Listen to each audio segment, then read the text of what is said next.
Hello everyone, welcome to my channel.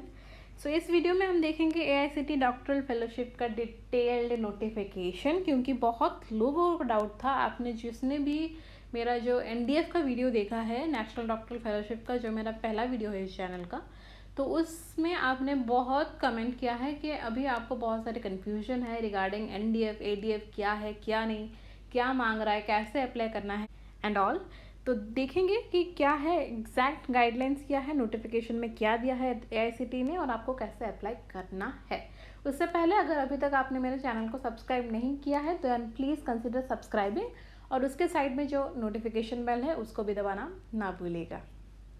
Okay, तो चलिए देखते हैं कि क्या बता रहा है हमको एआईसीटी एंड क्या डिफरेंस है आपका एआईसीटी डॉक्टरल फेलोशिप में एंड नेशनल डॉक्टरल फेलोशिप में। तो मैं आपको बता दूं कि जो एनडीएफ था ना, that is only the ADF. अभी नाम चेंज कर दिए हैं बस, बाकी सारी चीज़ सेम है। सारी चीज़ तो मैं नहीं कहूँगी, बहुत सारी चीज़ें चेंज हुई हैं, यानी कि जो कॉलेजेस एनडीएफ में थे अभी वो एडीएफ में नहीं है। अमाउंट सेम है, ड्यूरेशन भी सेम है। क्या क्या चेंजेस हैं मैं इस गाइडलाइन के थ्रू आपको वो ज़रूर इन्फॉर्म कर दूँगी, ठीक है। पूरा वीडियो देखिए, एंड तक देखिए, और उसके बाद अगर कुछ डाउट होता है तो कमेंट में मुझे ज़रूर पूछेगा। I try to help you out. तो ये जो लेटेस्ट नोटिफिकेशन है एआईसीटी ने ही दिया है। आप इसको कैसे डाउनलोड कर सकते हैं डायरेक्टली। आप एआईसीटी एनडीएफ अगर गूगल में सर्च करोगे तो आपको डायरेक्टली इसका मिल जाएगा, पीडीएफ फॉर्मेट में ही आपका ये डायरेक्ट डाउनलोड हो जाएगा, ठीक है। सो देखते हैं कि क्या ऑब्जेक्टिव है। To promote research culture in AICTE approve institution, to promote collaborative research between institute and industries, leading to startups and to nurture talents for technical research. ये हमारी काम की चीज़ें नहीं है, हमको जो काम की चीज़ें हैं हम उस पर डायरेक्टली देखते हैं। थ्रस्ट एरिया से आपने तो देखा ही होगा। एलिजिबिलिटी क्राइटेरिया, जिसमें बहुत लोगों का डाउट होता है, ठीक है। तो यहाँ पे देखो मेन क्राइटेरिया क्या है कि आपका 7.5 ऑन द स्केल ऑफ 10 होना चाहिए। अगर परसेंटेज में देखा जाए तो 75% होना चाहिए, बोथ बैचलर एंड मास्टर, यानी कि बीटेक में एमटेक में दोनों में आपको 75% लाना है। जो मेरा एनडीएफ का वीडियो था उसमें किसी ने मुझे कमेंट में पूछा था, मेरा बीटेक में 70% है और मेरा एमटेक में 7.5 के ऊपर है, तो क्या मैं अप्लाई कर सकता हूँ, क्या मैं एलिजिबल हूँ? Then my answer is no, because according to the advertisement जो आप यहाँ पे आपका दिया गया है गाइडलाइन कि आपका मिनिमम 75% मार्क आपको चाहिए होगा बोथ बीटेक में एमटेक में। ये रिलैक्सेशन हो सकता है बट किस केस में, अगर आप SC ST PH कैटेगरी में जाते हो, तो अगर उस कैटेगरी में अगर आप जाते हो तो 7 पॉइंट आपको वहाँ पे मिनिमम हो जाएगा बोथ बीटेक एंड एमटेक में। इसके अलावा आपके पास गेट या फिर एनईटी का स्कोर कार्ड होना चाहिए। लास्ट 5 ईयर का कोई भी ईयर का अगर आपका स्कोर कार्ड है दैट इज़ वैलिड, ठीक है। लास्ट 5 साल में अगर कभी भी अगर आप गेट या फिर नेट क्वालिफाई किए हो then you are eligible to apply for this.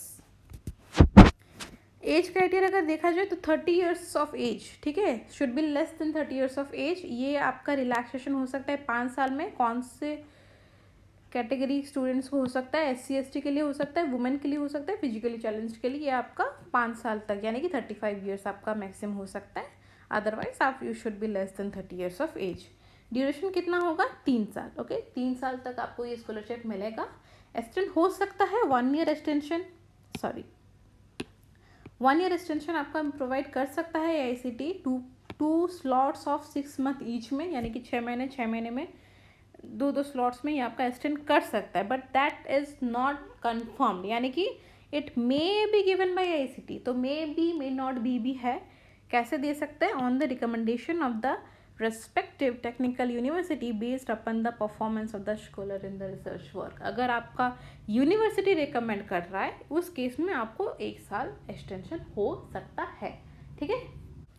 Amount of fellowship की अगर बात करें तो 31,000 per month for first 2 years, ये भी रिवाइज हुआ है। सो पहले 2 साल में आपको 31,000 मिलेगा पर मंथ, उसके बाद 3rd ईयर में आपको 35,000 मिलेगा। इसके अलावा अगर आप हॉस्टल में नहीं रह रहे हो, ठीक है, if you are not provided any hostel accommodation in the institute, तो आपको HRA भी मिलेगा। HRA 8%, 16%, 24% के हिसाब से मिलेगा, यानी कि इधर 8% ऑफ 31,000, 16% ऑफ 31,000 या तो 24% of 31,000। It depends on the city जहाँ पे आपका रिसर्च इंस्टीट्यूट है, ठीक है। सो कुछ गवर्नमेंट ऑफ इंडिया के कुछ नॉर्म्स है, सिटीज़ जो है वो डिवाइड हुए हैं जोन्स में, ठीक है। तो कोई के जोन XYZ ऐसा कुछ है, तो उसमें आपका किसी किसी सिटी में 16% HRA मिलता है, किसी किसी सिटी में 24% मिलता है, किसी किसी में 8% मिलता है, ठीक है। तो जैसे भुवनेश्वर की देखा जाए तो भुवनेश्वर आपका Y में आता है, तो उस केस में आपको XYZ का मुझे कंफर्म नहीं है, लेकिन भुवनेश्वर में आपका 16% HRA मिलता है। हैदराबाद में I think that can be 24%। तो ऐसे आपका इंस्टीट्यूट कहाँ पे है उस हिसाब से आपको HRA मिलेगा, ओके। उसके अलावा आपको एक कंटीजेंसी ग्रांट भी मिलेगा 15,000 पर एनम, ठीक है। नंबर ऑफ़ फेलोशिप की अगर हम बात करें तो 339 नंबर ऑफ़ फेलोशिप है, एंड हर एक इंस्टीट्यूट में आपका मिनिमम 3 सीट्स हैं और मैक्सिमम 18 सीट्स हैं, that is subjected to the availability of seats in the research centre, okay. और ये यहाँ पे मेंशन किया गया है कि role and responsibility of the technical university का रोल क्या होगा, that is not important, but जो भी है ना, AICTE बस नोटिफिकेशन दिया है, बाकी जो काम है वो यूनिवर्सिटी ही करेगा। आपको डायरेक्टली यूनिवर्सिटी से कांटेक्ट करना पड़ेगा कि कैसे आप ज्वाइन कर सकते हो, ठीक है। उनका फॉर्मेट, उनका जो स्कीम है, उनका जो सिस्टम है वो अलग ही होगा, मैं लास्ट में वो ज़रूर बताऊँगी आपको। Also one more important change जो हमको देखने को मिल रहा है ADF में, that is technical university will ensure that scholar must be registered in the PhD programme within 1 year of the start of fellowship after completion of mandatory coursework etc. Failing which fellowship will be discontinued। यानी कि अगर मतलब जिस तारीख से आप join कर रहे हो उसके 1 साल के अंदर अगर आप PhD रजिस्ट्रेशन नहीं करते हो तो आपका फेलोशिप कैंसिल हो सकता है, ठीक है। आपको फेलोशिप जो है वो डिसकंटिन्यू हो सकता है। तो PhD में ज्वाइन करना अलग बात है, एडमिशन लेना अलग बात है, और PhD का रजिस्ट्रेशन अलग बात है। तो वो जनरली होता है 1 साल बाद होता है। 1 साल में आप कोर्स वर्क कंप्लीट करते हो, उसके बाद आपका PhD का रजिस्ट्रेशन सेमिनार होता है जिसमें आप एक्चुअली रजिस्टर्ड हो जाते हो रिसर्च के लिए।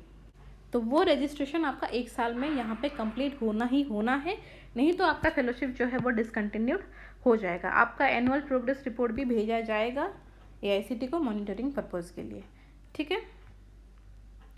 और कुछ टर्म्स एंड कंडीशंस यहाँ पे है, अगेन वही है, registration of for PhD is mandatory with in 1 year.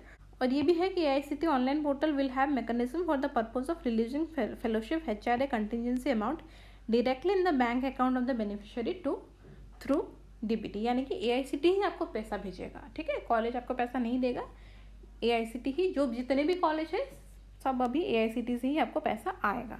पहले भी आता था, लेकिन NDF में क्या होता था, जो प्राइवेट यूनिवर्सिटीज़ होते थे वो कॉलेज देता था, लेकिन अभी जनरली इतने प्राइवेट यूनिवर्सिटीज़ नहीं है। I think all of them are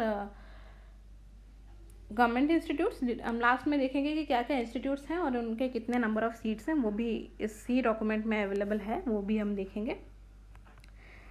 और एक चीज़ यहाँ पे है कि अगर आप छोड़ते हो ना, ठीक है, 3 साल के ड्यूरेशन में अगर आप छोड़ देते हो कॉलेज, तो जितना भी आपको स्कॉलरशिप मिला है वो आपको रिटर्न करना पड़ेगा। यहाँ पे वो मेंशन है, awarded shall furnish an undertaking that in case of vacating the seat within the duration he or she has for which he or she has been offered fellowship, he or she shall be liable to refund the entire amount fellowship received by him or her till the date of his or her leaving the scheme। जितना भी आपको पैसा मिला है वो आपको return करना पड़ेगा, और आप कोई पेड असाइनमेंट नहीं ले सकते हो इस ड्यूरेशन में। एंड यहाँ पे ये मेंशन किया गया है कि this scheme will supersede the currently executed NDF scheme, ठीक है। तो जो अभी NDF स्कीम चल रहा है उसका ही एक नया वर्जन है ADF। लीव्स के बारे में अगर हम बात करें तो मैक्सिमम आपका यहाँ पे 15 दिन का कैजुअल लीव आप ले सकते हो हर साल। 30 डेज़ का मेडिकल लीव भी है in addition to public holidays, और उसके अलावा कोई अदर वेकेशंस नहीं है। मैटरनिटी पैटर्निटी लीव भी आप ले सकते हो, ठीक है। However maximum duration of fellowship will not be extended. तो ये डिपेंड करता है ना, वो मैंने जो यहाँ पे आपको बताया कि वो 1 ईयर तक एक्सटेंड हो सकते हैं, दैट डिपेंड्स, ठीक है। It may B, it may not B. तो आप 3 साल ही पकड़ के चलिए। अब डायरेक्टली चलते हैं कि कौन से यूनिवर्सिटीज़ हैं जो ले रहे हैं, ठीक है। यहाँ पे हमारा मेजर यूनिवर्सिटीज़ का लिस्ट दिया गया है, नंबर ऑफ़ सीट्स दिए गए हैं। ये क्यों दिया गया है, ताकि आप हर एक यूनिवर्सिटी में जाओ, उनके वेबसाइट में जाओ, ADF का वहाँ पे ही निकला होगा, ठीक है। AICTE में ADF अप्लाई नहीं कर सकते डायरेक्टली, आपको कॉलेज के थ्रू ही अप्लाई करना पड़ेगा। कॉलेज आपको डिटेल्स देगा कि आपको कैसे अप्लाई करना है कैसे नहीं, ठीक है। तो यहाँ पे हर एक स्टेट वाइज आपको टेक्निकल यूनिवर्सिटी के नाम दिया गया है, नंबर ऑफ सीट्स भी दिए गए हैं, ठीक है। तो टोटल आप देखो तो महाराष्ट्र में इतने सारे कॉलेज हैं, तो जिस भी कॉलेज में आप पढ़ना चाहते हो, आप रिसर्च करना चाहते हो, उसी कॉलेज में डायरेक्ट जाओगे, उसी कॉलेज के वेबसाइट में डायरेक्ट जाओगे और वहाँ पे ही आपको सारे चीज़ का इन्फॉर्मेशन मिलेगा, कैसे अप्लाई करना है, क्या प्रोसीजर है। तो फॉर एग्ज़ाम्पल मैंने यहाँ पे अभी जादवपुर यूनिवर्सिटी कोलकाता का भी चल रहा है, ठीक है। 30 सितंबर लास्ट डेट है, तो नंबर ऑफ़ सीट्स यहाँ पे 16 है। तो हम डायरेक्टली चलते हैं यहाँ पे। ये नोटिस है, ये जादवपुर यूनिवर्सिटी का नोटिस है। ये आपको कहाँ से मिलेगा? जादवपुर यूनिवर्सिटी के वेबसाइट पे मिलेगा, ठीक है। तो यहाँ पे ये बोल रहा है the university invites application for the post of AICTE doctoral fellowship as per the following criteria. Criteria ये है कि नंबर ऑफ पोस्ट 16 है, ये यहाँ पे भी मेंशन था ना, नंबर ऑफ पोस्ट 16 है। और एलिजिबिलिटी वही है 7.5 75% mark both in bachelors and masters. GATE होना चाहिए लास्ट 5 साल का और 30 इयर्स एज लिमिट है। ड्यूरेशन वही 3 साल है। तो जो जो चीज़ हमने देखा ना एलिजिबिलिटी क्राइटेरिया AICTE के डॉक्यूमेंट में, बस वही चीज़ें हैं। Rate of fellowship 31,000 per month, फिर थर्ड ईयर में आपका 35,000 है। But how to apply, that is important. So interested candidates may apply through prescribed application form available in the Jadavpur University website on or before 30/9/2020 यानी कि 30 सितंबर 2020 में अंदर आपको ये अप्लाई करना है। एप्लीकेशन फॉर्म जो है आपको मिल जाएगा उनके वेबसाइट में। उस एप्लीकेशन फॉर्म को डाउनलोड करके उसको फिलअप करके आप उसको ईमेल करना होगा। आपको उसको ईमेल करना होगा किसको? यहाँ पे ईमेल आईडी भी दिया गया है। सब्जेक्ट लाइन आपका होगा एप्लीकेशन फॉर ADF, ठीक है। यहाँ पे जैसे आपको यहाँ पे मेंशन कर दिया है कि कैसे अप्लाई करना है, ऐसे ही हर एक यूनिवर्सिटी में आपको मेंशन किया होगा कि कैसे अप्लाई करना है। एक डाउट जो था मेरे NDF के वीडियो में कि कौन से सेक्शन में जाके अप्लाई करना है साइट पे, तो यहाँ पे देखो मैं डायरेक्टली गूगल पे जाती हूँ और यहाँ पे अगर हम जादवपुर यूनिवर्सिटी सर्च कर रहे हैं तो उसका वेबसाइट खोलेंगे। वेबसाइट खुल गया। अभी यहाँ पे हम देखेंगे कहाँ पे जाना है आपको। रिसर्च सेक्शन में जाओगे, रिसर्च में आप फेलोशिप एंड रिसर्च सेक्शन में जाओगे। वहाँ पे नीचे जाओगे तो आपको यहाँ पे एक एप्लीकेशन फॉर्म दिख रहा है ना, application form research 2 in a set, इसको डाउनलोड करना है। आई एम नॉट श्योर कि यही एप्लीकेशन फॉर्म है, बट जितना मैंने सर्च किया वेबसाइट में मुझे यही एक प्रॉपर फॉर्मेट मिला है। तो आप क्या करोगे, इसी फॉर्मेट को आप डाउनलोड करोगे, ठीक है, और जो भी डिटेल्स है यहाँ पे आप भरोगे एंड इसको आप ईमेल कर दोगे, ठीक है। इसको आप ईमेल कर दोगे कहाँ पे, इनको आप ईमेल कर दोगे। सब्जेक्ट में यही लिखना एप्लीकेशन फॉर ADF, ठीक है।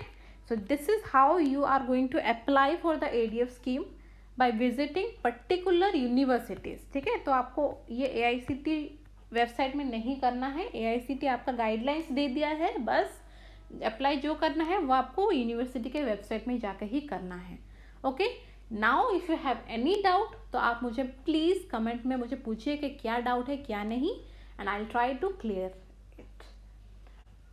और उसके अलावा अगर अभी तक आपने मेरे चैनल को सब्सक्राइब नहीं किया है then please subscribe to my channel now, और उसके साइड में जो नोटिफिकेशन बेल है उसको दबाना भी मत भूलिए, ठीक है। सो मिलते हैं नेक्स्ट वीडियो में। Till then take care, bye.